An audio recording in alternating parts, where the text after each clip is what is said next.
কি বলছি, y is equals a sin omega t plus theta. এটা ছিল যে সমীকরণটা শিখছিলাম, কোত্থেকে শিখছিলাম, গত দিনে শিখেছিলাম। আর অ্যাম্প্লিটিউড বা বিস্তারটা শিখেছিলাম a স্কোয়ার সমান a1 square plus a2 square plus 2a1 a2 cos theta. আর বিস্তার কি জিনিস বলছিলাম, কোনো একটা তরঙ্গ যত বেশি এই পাশে হেলে পড়তেছে, কতটুকু হেলে পড়তেছে, সর্বোচ্চ এতটুকু হেলে এদিকে যাচ্ছে, এতটুকু হেলে এদিকে গেছে, আবার কতটুকু এদিকে হেলে নিচের দিকে আসছে, এটাই কি তার বিস্তারটা। যতটুকু হেলে এদিকে যাচ্ছে, যতটুকু সরে যাচ্ছে মেন সেন্ট্রাল লাইন থেকে, এটাই হচ্ছে তার, এখান থেকে এটার দূরত্বটাই হচ্ছে তার বিস্তারটা। সেম এটার ক্ষেত্রে মনে করি কোনো একটা জিনিসের বিস্তার যদি বেশি হয়, এটার মানে কি, এটার বিস্তার বেশি হওয়ার মানে হচ্ছে এটার বিস্তার যদি বেড়ে যাচ্ছে, তার মানে এটার তীব্রতাটা বেড়ে যাচ্ছে, এটা তীব্র হচ্ছে। আর যদি মনে করো বিস্তার কম, মানে ছোট সরতেছে, তার মানে কি তীব্রতাটাও কম। তীব্রতা কম মানে কমে গেলে, অ্যাম্প্লিটিউড কমে গেলে তীব্রতা আয়ও কমে যাচ্ছে। আই মানে কি ইন্টেন্সিটি বা তীব্রতা। এখন আই আর এর মধ্যে সম্পর্কটা আমরা বাচ্চাকালে দেখছি, সম্পর্কটা ছিল মেনলি এরকম টাইপের কিছু। মেবি ছিল যে আই সমান টুয়াইস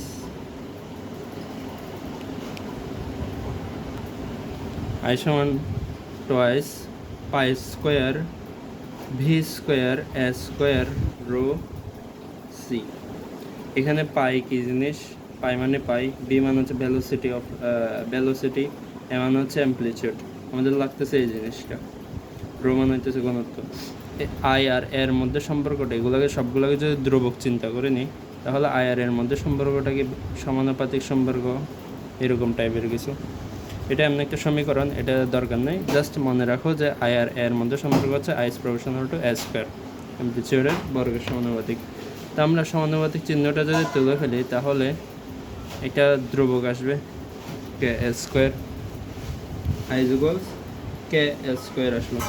এখন এটা হইতেছে সার্বিক লাইটটার জন্য। মনে করি প্রথম লাইট যেটা আসছে আর দ্বিতীয় লাইট যেটা আসছে, তাদের মধ্যে যোগফলটাই তো আমরা জানি ইন্টারফারেন্স। এটা যদি I1 হয়, এটা যদি I2 হয়, এটা মনে করো A1 জ্ঞানী আসছে, এটা যদি A2 জ্ঞানী আসতেছে, অ্যাম্প্লিটিউড নিয়ে আসতেছে, তাহলে এটার ইন্টেন্সিটি যদি I1 হয় প্রথমটার, দ্বিতীয়টার তীব্রতা I2 যদি হয়, তাহলে এটার মধ্যে সম্পর্কটা আমরা কীভাবে লিখতে পারি, I1 সমান কে A1 স্কোয়ার, আবার I2 সমান কে A2 স্কোয়ার। এখান থেকে আমরা লিখতে পারি যে I1 ডিভাইডেড বাই কে সমান A1 স্কোয়ার। আবার এখান থেকে আমরা লিখতে পারি A1 সমান root over I1 divided by K. আবার এখান থেকে A2 সমানও লিখতে পারি root over I2 divided by K. এই দুইটা পাইলাম। এখন আমরা সমীকরণ যেটা পড়ছিলাম সেটা একটু চিন্তা করি। সমীকরণ কি পড়ছিলাম, আবার এখান থেকে এই জিনিসটা একটু দেখে নাও। আই বাই কে সমান কি লিখতে পারি, রুট ওভার আই বাই কে সমান এ, ক্যাপিটাল এ। আমরা জাস্ট কেটাকে ডিভাইড করে এ দিয়ে রুট করে দিছি। এই তিনটা জিনিস যদি পাই এখান থেকে, এখন আমরা এই সমীকরণে ফেরত যাই। সমীকরণটা কি ছিল, এ স্কোয়ার সমান A1 square plus A2 square plus 2A1 A2 cos phi। এর মান কি ছিল, রুট ওভার আই বাই কে, মানে কি স্কোয়ার আর রুট যদি চলে যায় শুধু থাকে I by K, is equal same I1 by K, রুটটা চলে যাচ্ছে স্কোয়ারের কারণে, প্লাস I2 কে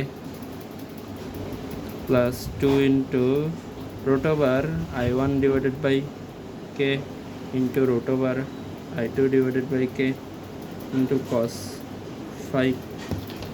এটা যদি হয়, তাহলে আমরা এখান থেকে লিখতে পারি যে I by K is equals I1 by k plus I2 by k plus, এগুলোকে যদি রুটের ভিতরে ঢুকাই দিই তাহলে হয় I1 into I2 divided by k square cos phi। এই দুটোকে একসাথে করে ফেলছি, কে স্কোয়ার হলো।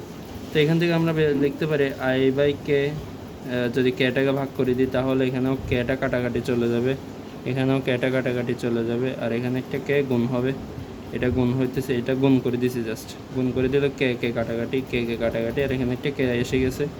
আর এখান থেকে এখানে কে স্কোয়ারটা রুট কেটে যাবে, তাহলে I1 divided by k cos phi, এবং কে কে যদি কাটাকাটি চলে যায় তাহলে হয়ে যায় I1 plus I2 plus 2 root over I1 I2 cos phi সমান ক্যাপিটাল আই। এটা হইতেছে ইন্টেন্সিটি আর প্রথম ও দ্বিতীয় লাইটের ইন্টেন্সিটির মধ্যবর্তী সম্পর্ক। আমাদের প্রথম লাইটের ইন্টেন্সিটি দ্বিতীয় লাইটের ইন্টেন্সিটির মধ্যে সম্পর্কটাকে I1 plus I2 plus 2 root over I1 I2 cos phi. এই জিনিসটা যদি বুঝি, এটা হইতেছে একটা সূত্রের মতো, এটার মতো। তো এখন এই জিনিসটা যদি বলি, এটাকে বলো formula of intensity. Formula of intensity বুঝলাম। এখন এতটুকু ঠিক আছে। তারপর বলতেছে আমরা এখন একটু কম্পেয়ার করব, সবগুলো কম্পেয়ার করব, অ্যামপ্লিটিউড, তারপরে বিস্তার, ইন্টেন্সিটি, তীব্রতা, সবগুলো কম্পেয়ার করব কনস্ট্রাকটিভ আর ডিস্ট্রাকটিভের জন্য। ফার্স্টে আমরা কনস্ট্রাকটিভের কথাবার্তা বলি। কনস্ট্রাকটিভের ক্ষেত্রে ফার্স্ট আমরা দেখব অ্যামপ্লিটিউড কীভাবে বের করব, এটা আগের ক্লাসেও করাইছি, আরেকবার করাচ্ছি। তারপর দেখব ইন্টেন্সিটি কীভাবে বের করি। এই দুইটা দেখার পর আরও একটা জিনিস দেখব, ওইটাও একটু পরে দেখব। অ্যামপ্লিটিউডটা কীভাবে বের করব, অ্যামপ্লিটিউডটা ছিল যে কি এ স্কোয়ার সমান, মানে এ সমান root over A1 square plus A2 square, ছোটো হাতের ছিল, plus 2A1 A2 cos phi. যদি হয় তাহলে আমরা এখান থেকে পাইছিলাম যে A1 square plus A2 square plus 2A1 A2 cos phi. Cos ফাইয়ের মান কত ছিল কনস্ট্রাকটিভের ক্ষেত্রে? কনস্ট্রাকটিভের ক্ষেত্রে ফাই ছিল যে কত, 0, 2 পাই, 4 পাই, জোড় সংখ্যার গুণিতকগুলো, তার মানে 2 and পাই ছিল।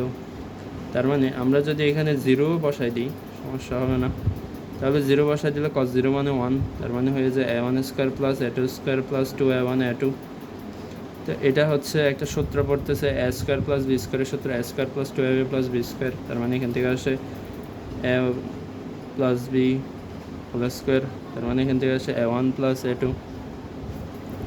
এখান থেকে যদি A1 প্লাস A2 আসে, আমরা বলছিলাম যে কি ওই দিন ইন্টারফিয়ারেন্সের শর্তটা কী ছিল, ইন্টারফিয়ারেন্সের বেতিচারের শর্তটা কী ছিল, যে দুইটা আলু লাগবে, যে দুইটা আলু মিশ্রিত হবে তাদের অ্যামপ্লিটিউডের মান সমান হইতে হবে। তার মানে আমরা বলতে পারি A1 is equals to A2 is equals, যদি A ধরে নিই তাহলে এখানে হয়ে যায় A প্লাস A, মানে কি টয়েস A। আবার এটার যদি অ্যামপ্লিটিউড সমান হয়, অ্যামপ্লিটিউড যদি সমান হয়, আমরা বলছিলাম কি ইন্টেন্সিটিও সমান হইতে হবে, তার মানে I1 সমান I2 সমান যদি I ধরে নিই। তো এইটার জন্য এটা যদি চিন্তা করি একটু করে, আমরা একটু আগে শিখছি ক্যাপিটাল I সমান কি পড়ছে, I1 plus I2 plus 2 root over I1 I2 cos phi. তাহলে এখান থেকে পড়ছি I1 plus I2 plus 2 root over I1 I2 cos, এখানে কজ ফাইয়ের মান 0 বসা দিলে 1 হয়ে যায়, আর কিছু লেখার দরকার পড়তেছে না। তো আমরা এটাকে I1টাকে যদি রুট ওভার I1 স্কোয়ার লিখি, আর এটাকে যদি রুট ওভার I2 স্কোয়ার লিখে ফেলি, তাহলে হয়ে যায় 2 রুট ওভার I1 I2। তাহলে এই জিনিসটা A square plus B square plus 2AB, মানে কি A প্লাস বি হোল স্কোয়ারের সূত্র পড়তেছে। A প্লাস বি হোল স্কোয়ারের সূত্রটা কি root over I2 whole square on capital I। তাহলে এখান থেকে আমরা পাইতেছি এটা। এখন একটু আগে বললাম এই দুইটা হইতেছে I এর সমান, বা এটাকে যদি I0 ধরি তাহলে এখানে পেয়ে যাবো গা root over I0 plus root over I0 whole square. তাহলে এখান থেকে এই দুইটার মিক্সচারটা হবে 2 root over I0 whole square, মানে 4 I0, রুটটা চলে যাচ্ছে আর 4 হয়ে যাচ্ছে। একটু দেখি, যখন দুইটা আলো পরস্পর সাথে যুক্ত হচ্ছে তখন তাদের বিস্তারটা কি হচ্ছে, পূর্ববর্তী বিস্তারের দ্বিগুণ হচ্ছে। তার মানে একটা যদি A হয় মিক্সারের পরে, ওটা হয়ে যাচ্ছে 2A, আর যেটা আমাদের I ছিল এটা মিক্সচারের পর 4 গুণ বাড়তেছে, 4i হয়ে যাচ্ছে। এই জিনিসটাই আমরা এই শর্ত থেকে বুঝতে পারতেছি। 4 গুণ বেড়ে যাচ্ছে, 2 গুণ বাড়তেছে, অ্যামপ্লিচিউড 2 গুণ বাড়তেছে, এটা 4 গুণ বাড়তেছে। এটা অনেকটা এভাবেও দেখা যায়, আই ইজ প্রপোর্শনাল টু যদি এ স্কোয়ার হয়, এ বাড়তেছে কয় গুণ হারে? 2 গুণ হারে। তার মানে 2a whole square is proportional to I, তার মানে I is proportional to 4a square. এখন এ স্কোয়ার মানে কি লিখতে পারি? এ স্কোয়ার মানে যদি ইনিশিয়াল আই হয়, তার মানে 4i is proportional to I, তার মানে I is proportional two 4i, 4 গুণ হারে বাড়তেছে। এভাবেও দেখতে পারি। এখন একটা জিনিস খেয়াল করবো, ফাইটার মানে কি বলছিলাম এখানের মধ্যে? ফাইটার মানে, এই ফাইটার মানে 0 যেটা লিখছিলাম, এটার মানে কি ছিল? ওই একটা বৃত্ত আঁকছিলাম, বৃত্তের মধ্যে বলছিলাম যে এটা যদি প্রথম কণার জন্য হয়, প্রথম আলোর কণার জন্য হয়, এটা যদি দ্বিতীয় আলোর কণার জন্য হয়, তাদের মধ্যবর্তী দশার পার্থক্য ছিল কি? ফাই, বা এটাকে ডেল্টা দ্বারা প্রকাশ করায়, এটা কি ছিল? দশা পার্থক্য। এখন এখান থেকে এখানে এটা মধ্যবর্তী কোণটা হইতেছে দশা পার্থক্য। একটু খেয়াল করি, এখান থেকে এখানের মধ্যবর্তী এই এতটুকু বৃত্তচাপের অংশটা কি? এতটুকু তার থেকে হাঁটতে হচ্ছে, পথের পার্থক্য এর মানটা এতটুকু হেঁটে যাইতে হচ্ছে, এতটুকু হইতেছে তার পথ পার্থক্য, আর এটা হইতেছে তার ডিগ্রিটা হইতেছে তার দশা পার্থক্য। আর এখানে যতটুকু পরিমাণ হাঁটা লাগছে, এতটুকু পরিমাণ যে হাঁটা লাগছে, এই জিনিসটা কি? তার পথের পার্থক্য। এখন পথের পার্থক্য আর দশা পার্থক্যের মধ্যে সম্পর্ক কি জানি? পথের পার্থক্য আর দশার পার্থক্যের মধ্যে সম্পর্ক জানি হইতেছে, আমরা জানি ফেজ ডিফারেন্স মানে দশা পার্থক্য, phase difference is equals twice pi by lambda into del x. ডেলেক্সটা হচ্ছিল যে কি আমাদের পথ পার্থক্য বা পাথ ডিফারেন্স। ফেজ ডিফারেন্স দশা পার্থক্য সমান twice pi by lambda into path difference, বাচ্চাকালে পড়ছি। এখন আমরা একটু খেয়াল করি তো, এখানের মধ্যে কনস্ট্রাকটিভ ইন্টারফেসের ক্ষেত্রে ফাইয়ের মান টোয়াইস এন পাই, তার মানে আমরা ফেজ ডিফারেন্স ফাইয়ের মান যদি টোয়াইস এন পাই হয়, সবগুলোর জন্যই খেয়াল করে নিচ্ছি একেবারে, টোয়াইস এন পাই যদি হয়, ফেজ ডিফারেন্স কত হবে? দশা পার্থক্য মানে কি? Twice N pi is equals twice pi by lambda into del x. Twice pi যদি কাটা চলে যায়, এন ল্যামডা যদি এই পাশে পার করে দিই, এন ল্যামডা সমান ডেলেক্স, এটা কাটাকাটি চলে যাচ্ছে, আর ল্যামডাটাকে এই পাশে পাঠাচ্ছে, তার মানে এন ল্যামডা সমান ডেলেক্স। তার মানে কনস্ট্রাকটিভ ইন্টারফারেন্সের ক্ষেত্রে পথ পার্থক্য কী হবে? পথ পার্থক্য হবে এন এর মান 0, 1, 2, 3, 1, 2, 3 যেখানে কিছু হইতে পারে, তার মানে ডেলেক্স এর মান ল্যামডা, 2 ল্যামডা, 3 ল্যামডা, এভাবে সকল কিছু হইতে পারে। আর যেটা দশা পার্থক্য ছিল সেটা কি ছিল? টোয়াইস এন পাই, তার মানে ছিল যে কি 0,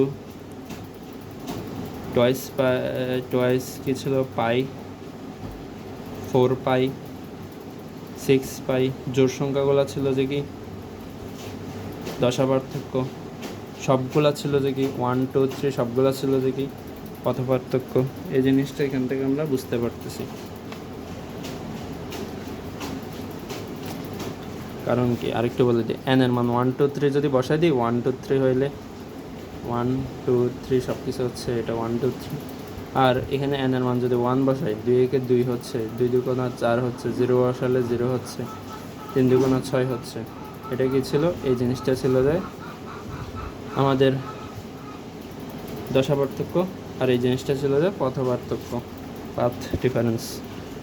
এবার কনস্ট্রাকটিভটা দেখা দিলাম, ডিস্ট্রাকটিভটা নিজে নিজে কি করা যাবে না? করা যাইতে পারে, তাও আমি দেখা দিই। তার আগে আমি একটু ওইটার মধ্যে একটা জিনিস শেষ করাইতে ভুলে গেছি। হ্যাঁ, আচ্ছা ঠিক আছে, শেষ করাইছি। আরেকটা কি বলছি, ডিস্ট্রাকটিভ ইন্টারফারেন্সের ক্ষেত্রে কী হবে? ডিস্ট্রাকটিভ ইন্টারফারেন্সের ক্ষেত্রে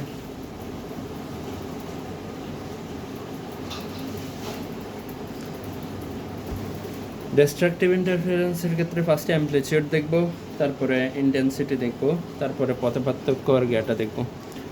আমরা পড়ছিলাম যে এ সমান কি পড়ছিলাম? √Over a1 square plus a2 square plus 2a1 a2 cos phi। phi এর মান কত ছিল?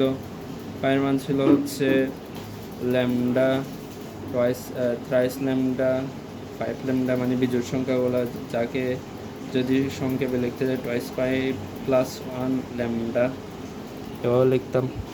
তো আমরা এখানে যে কোনো একটা মান বসাই দিই, ডিস্ট্রাকটিভ যেহেতু, এটার মান কস এখানে মনে করো পাই, সরি এগুলো তো পাই ছিল, ল্যামডা লিখছি এখানে, থ্রাইস পাই 5 পাই, সরি ল্যামডা মানে তো গিয়া কত পার্থক্য, একটু ভুল বলে বলছি, পাই থ্রাইস পাই 5 পাই টোয়াইস এন প্লাস 1 পাই ছিল, এটা পাই।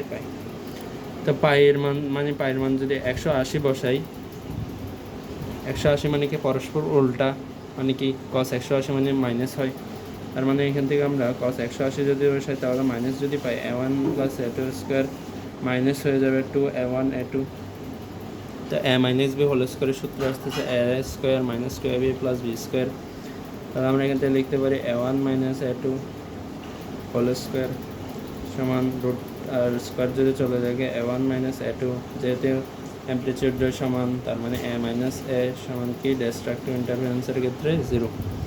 ইন্টেন্সিটিটা কি হবে? ইন্টেন্সিটিটা হবে কি i সমান root i1 plus i2 plus 2 root over i1 i2 cos phi। cos phi এর ক্ষেত্রে i1 i2 যদি রেখে দিই তাহলে হয় cos 180 ডিগ্রি। cos 180 মানে হইতেছে minus 2 root over i1 i2 মানে minus 2 root over i1 i2। তাহলে আমরা যদি এটাকে যদি রুট হোল স্কোয়ার লিখে ফেলি, এটাকে যদি রুট হোল স্কোয়ার লিখে বলি সমস্যা নেই। তো a square minus 2ab plus B স্কোয়ারের সূত্র আসতেছে, তার মানে আমরা লিখতে পারি i1 minus root over i2 whole square. তো এখন এটা যদি যেহেতু ইন্টেন্সিটিগুলো সমান ছিল, i1 সমান i2 সমান যদি i নট ধরতাম তাহলে এখানে পাইতাম কি root over i not minus root over i not whole square. এটা যদি কাটাকাটি যায় 0। তার মানে ডিস্ট্রাকটিভের ক্ষেত্রে ইন্টেন্সিটি আর এটা দুটোটাই 0 হইতেছে। এখন কত পার্থক্যটা দেখব। আমরা জানি দশা পার্থক্য, ফেজ ডিফারেন্স সমান twice pi by lambda into path difference, পথ পার্থক্য।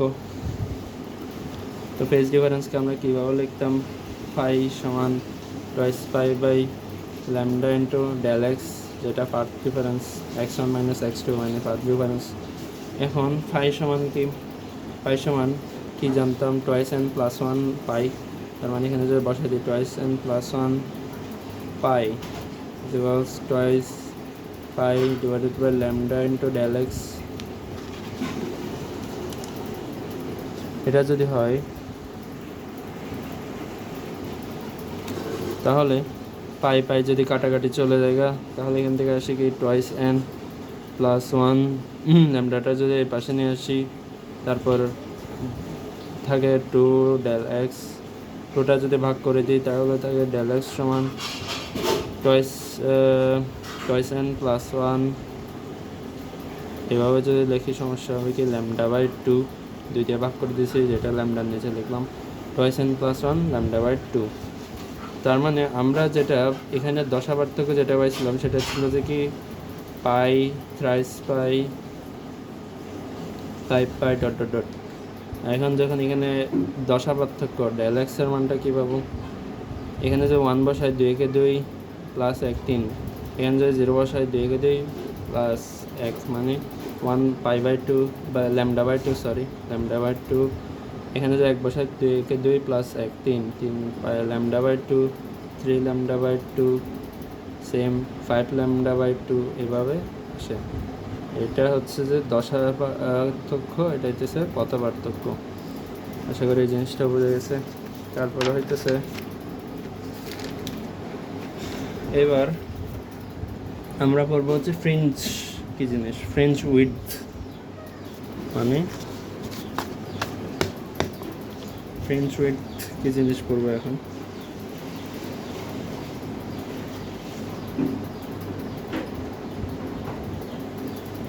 ফ্রিঞ্জ উইডথ জিনিসটা হচ্ছে মনে করি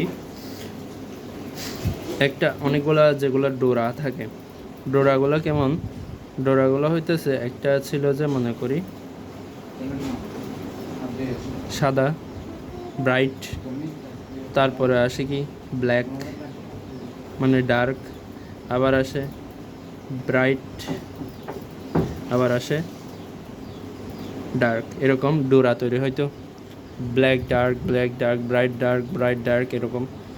তো ফ্রিঞ্জ উইডথ মানে হইতেছে এইটার প্রস্থটা, ব্রাইট কতটুকু এটার প্রস্থটা, অথবা ডার্ক কতটুকু এটার প্রস্থটা, এদের প্রস্থটাই হইতেছে মানে এরা কতটুকু জায়গা ধরে সাদা হয়ে আছে, কতটুকু জায়গা ধরে কালো হয়ে আছে। মানে এটাকে যদি আমরা এভাবে দেখাই, এভাবেও কিন্তু সঠিক।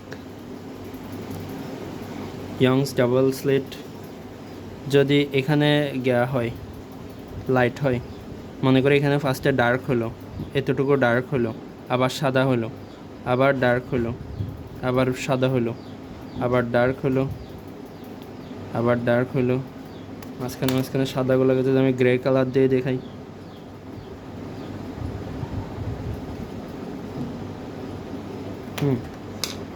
ব্ল্যাক সাদা মানে ডার্ক ব্রাইট, ব্রাইট। এই ডার্কটা কতটুকু প্রস্থ, এটা কতটুকু জায়গা দখল করে আছে, বা ব্রাইটটা কতটুকু জায়গা দখল করে আছে, এই জায়গার মানটা ভ্যালুটাই হইতেছে যে কি আমাদের fringe width.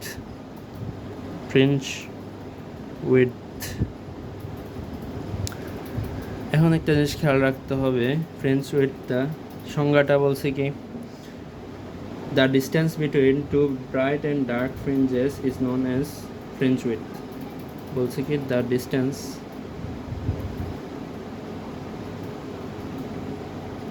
between two bright and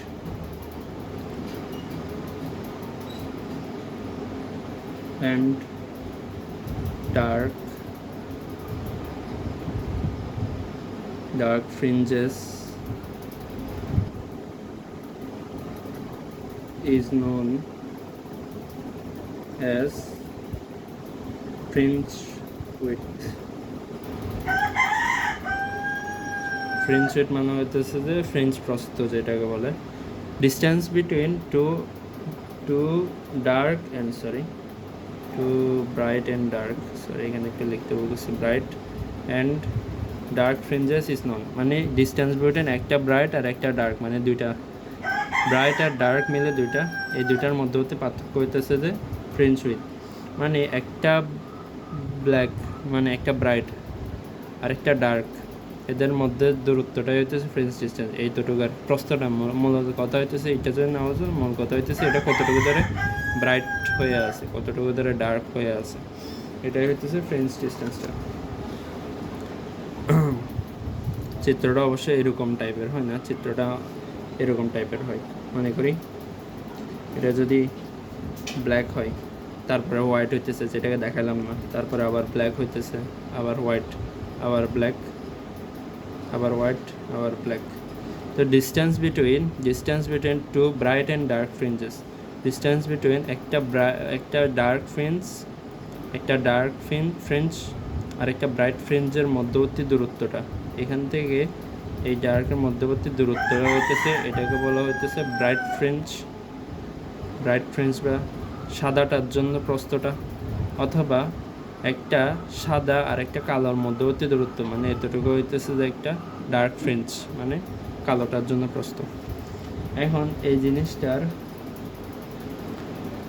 গাণিতিক ব্যাখ্যাগুলো দেখতে হবে। আশা করি এটা বোঝা গেছে, মানে সাদাটা কতটুকু জায়গা দখল করে আছে, কালোটা যতটুকু জায়গা দখল করে আছে, কতটুকু প্রস্থ ধরে, এটাই হইতেছে মোটামুটি ফ্রিঞ্জ উইডথ। আর ফ্রিঞ্জ মানে হইতেছে এগুলো একটা ফ্রিঞ্জ বলা হয়। তো ইয়ংস ডাবল স্লিটের মাধ্যমে এটা ব্যাখ্যা দিতে হবে। ইয়ংস ডাবল স্লিটের মধ্যে আমরা যদি একটু খেয়াল করি, এই জিনিসটা দেখব যে ফার্স্টে থাকতো কি, এখানে একটা সোর্স 1 থাকতো, এখানে থাকতো একটা সোর্স 2, এখানে থাকতো একটা পর্দা।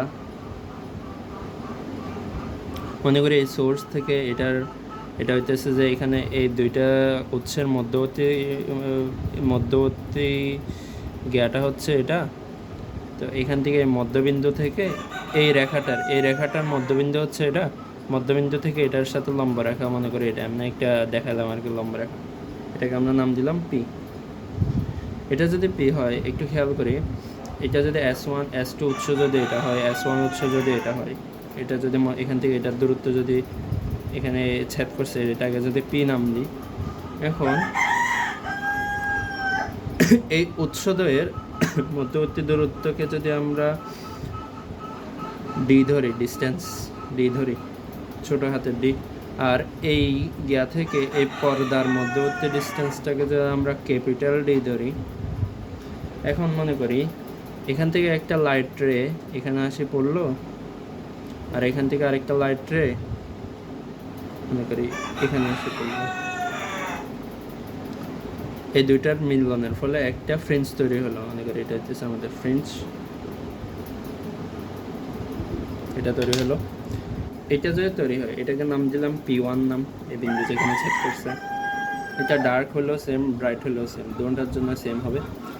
এখন S1 S2 যদি হয়, এটা যদি ছেদকারী P1 হয়, এবার এই মধ্যরেখা থেকে এটা এখানে এই জিনিসটার দূরত্বকে যদি আমরা xn দ্বারা প্রকাশ করি, নাম দিলাম আর কি, এই মধ্যবিন্দু থেকে এটার দূরত্ব যদি xn দ্বারা প্রকাশ করি, তাহলে আমরা দেখতে পারি যে একটা লাইট হেঁটে হেঁটে এই রাস্তা দিয়ে হেঁটে হেঁটে যায় এখানে আসছে, আরেকটা লাইট এখান থেকে হেঁটে হেঁটে এই পথটা অতিক্রম করে এখানে আসছে। তাহলে আমরা এই দুইটার পথ পার্থক্য কীভাবে বলবো? দেখো তো, এ বেশি দূরত্ব অতিক্রম করতেছে হেঁটে হেঁটে, এ একটু কম দূরত্ব অতিক্রম করতেছে। এই যে বেশি দূরত্ব অতিক্রম করতেছে তার থেকে যদি কম দূরত্ব অতিক্রম করতেছে যা বাদ দিই, তার মানে এই যে বেশি দূরত্ব অতিক্রম করতেছে, যতটুকু পরিমাণ বেশি দূরত্ব অতিক্রম করতেছে, এটাই কি তার পথ পার্থক্য না? কতটুকু বেশি পথ অতিক্রম করছে, পথের পার্থক্য কতটুকু বেশি গেছে। মনে করি এই জিনিসটা আছে না, এটাকে যদি এখানের মধ্যে যদি একটা দাগ কাটি কলমের মধ্যে, এবার যদি এটাকে ঘুরে এই পজিশনে আসে, এই দাগটাই এই পজিশনে কোথাও আসলো, এই পজিশনে যদি কোথাও আসে, আমাদের পথ পার্থক্য মানে এক্সট্রা বেশি দূরত্ব অতিক্রম করছে, এটাই কি আমাদের পথ পার্থক্য, যে এর থেকে এর বেশি গেছে হচ্ছে এতটুকু পরিমাণ। তো আমরা এই ডিস্টেন্সটা নির্ণয়ের জন্য আমরা এই জিনিসটাকে এখান থেকে একটা লম্বা আঁকি, মানে এটা এখান থেকে এইভাবে যদি অ্যাঙ্গেলটা এইভাবে আঁকতাম তাহলে কি হতো, এটার জন্য আমরা এইভাবে লম্বা আঁকতেছি। আর কোনো একটা জিনিসের এখান থেকে এটার ডিস্টেন্সটা মাপার জন্য লম্বা আঁকাটাই সবচেয়ে বেস্ট। মনে করো এটা থেকে এটার ডিস্টেন্স যদি মাপতে হয়, আমরা লম্বা এভাবে মাপি, কিন্তু 90 ডিগ্রি অ্যাঙ্গেলে মাপি, কিন্তু আমরা কিন্তু এভাবে মাপি না, আমরা কিন্তু এভাবে মাপি না। দূরত্ব মাপতে হলে কি কখনো দেখছি যে এইভাবে মাপছি? দূরত্ব মাপতে হলে 90 ডিগ্রি অ্যাঙ্গেল আঁকতাম। তো এটা থেকে এটার মধ্যবর্তী দূরত্বটাকে আমরা 90 ডিগ্রি অ্যাঙ্গেল আঁকলাম, আঁকার পরে বললাম যে এখান থেকে এক্সট্রা এটা হইতেছে আমাদের পথ পার্থক্য। আর মানে কি, পথ পার্থক্যকে যদি আমরা ডেল দ্বারা প্রকাশ করি, মানে কি এ যতটুকু বেশি দূরত্ব অতিক্রম করতেছে, মানে কি S2 P1 যেটা দূরত্ব অতিক্রম করতেছে, মাইনাস এ যতটুকু দূরত্ব অতিক্রম করতেছে, এটাই কি তাদের পথ পার্থক্য। এটা যদি পথ পার্থক্য হয়, তাহলে আমরা যদি S2 P1 আর S1 P1 এর মানগুলো পেয়ে যাই, S2 P1 আর S1 P1 এর মানগুলো যদি পেয়ে যাই, এখানে বসাই দিলে কিছু একটা আসবে। এখন এতটুকু থাক, S2 P1 S1 P1। এখন S1 P1 এর মানটা কীভাবে বের করবো? S1 P1 হচ্ছে এটাকে আমরা যদি এখানে একটা জিনিস যদি কল্পনা করে নিই, এখান থেকে যদি আমরা একটু ডট ডট দিই, এটাকে যদি এইভাবে আঁকি, খেয়াল করি তো এটা একটা ত্রিভুজের মতো হয়ে গেছে। এই ত্রিভুজের এই পোর্শনকে যদি আমরা কিউ নাম দিই, তাহলে কিউ S1 P1 যদি হয়, S1 P1 সমান S1 Q P1 Q, Pythagoras মেরে কোনোভাবে S1 P1 পেয়ে যাব। দেখি তো কীভাবে পাই, একটু খেয়াল করলে বুঝতে পারবো যে S1 Q1, মনে করি S1 Q P1, S1 Q P1 ত্রিভুজের মধ্যে আমরা বলতে পারি এটা হইতেছে ভূমি, এটা হইতেছে লম্ব, এটা হইতেছে অতিভুজ। এভাবে যদি কল্পনা করি, পিথাগোরাসের সূত্র মানলে হয় S1 Q square plus Q P1 square সমান S1 P1 স্কোয়ার।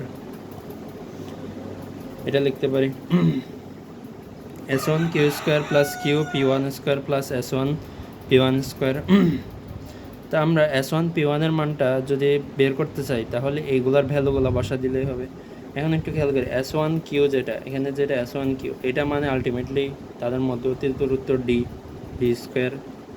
আর কিউ পি ওয়ান মানে হচ্ছে এটার দূরত্বটা, এই অংশটা ছোট এই অংশটার দূরত্বটা। এটা কীভাবে বের করবো খেয়াল করি তো।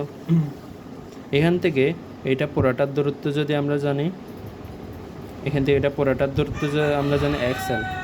এখন আমি বলছি যে এখান থেকে এটা হইতেছে যে এই রেখাটার মধ্যবিন্দু, আর বলছি যে এই রেখাটার ডিস্টেন্সটা হইতেছে ডি দ্বারা প্রকাশ করতেছে। তার মানে এখান থেকে এতটুকুর ডিস্টেন্সটা কি ডি। তার মানে এই মধ্যবিন্দু থেকে এটার ডিস্টেন্সটা কি হবে D/2। এখন দেখি তো এই জিনিসটা আর এই জিনিসটা সেম না, এই জিনিসটা আর এই জিনিসটা। তার মানে আমরা এখানে লিখতে পারি D/2 PQ এর মানটা। তো PQ এর মানটা যদি D/2 হয়, এটা পুরোটা যদি XN হয় এখান থেকে এটার ডিস্টেন্স, আর D/2 যদি এতটুকু হয়, এই পুরোটা থেকে যদি D/2 বাদ দিই QP1 পাবো। তার মানে আমরা পাবো যে কি XN থেকে যদি D/2 বাদ দিয়ে দিই তাহলে QP1 পাবো। তার মানে আমরা এখানে লিখতে পারি